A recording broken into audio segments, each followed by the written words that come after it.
Most investors don't lose money because they make bad investments. They lose money because they quit. And the worst part?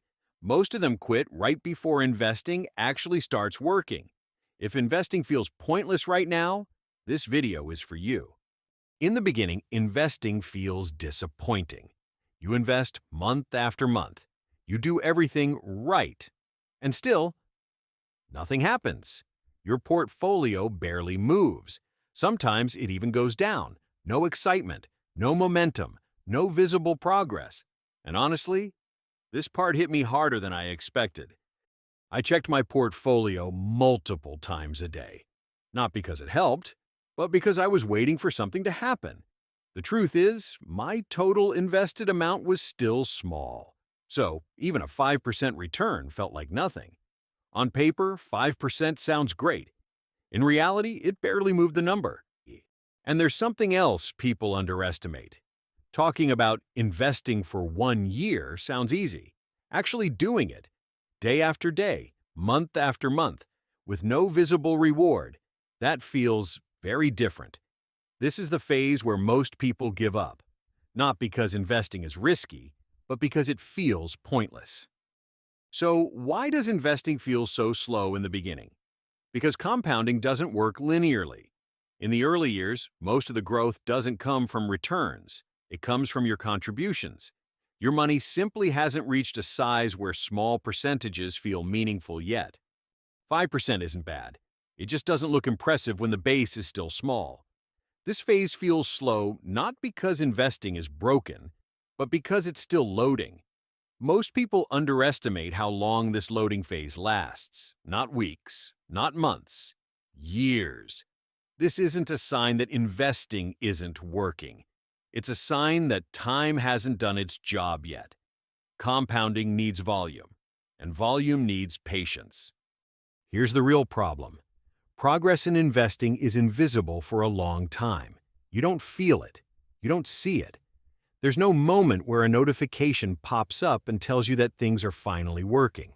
But every contribution adds another brick. Every month builds the foundation. And foundations always come before visible structures. From the outside, nothing seems to change. But underneath, everything is slowly being prepared. And quitting doesn't just stop progress. It resets the clock. Most people quit without realizing how close they actually were. Not close in time, close in structure. People don't quit logically. They quit emotionally. They compare themselves to others. They see screenshots. They hear success stories. They feel behind. They start questioning their own plan. They feel stupid.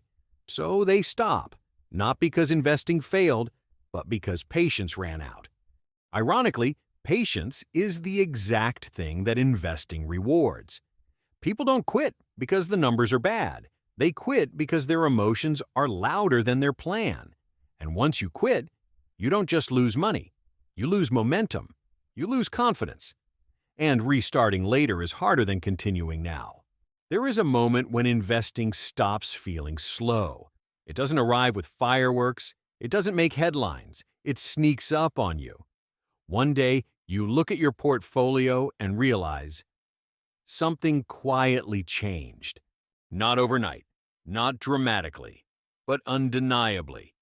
Contributions matter now. Percentages feel heavier. Time starts working with you instead of against you. This is working.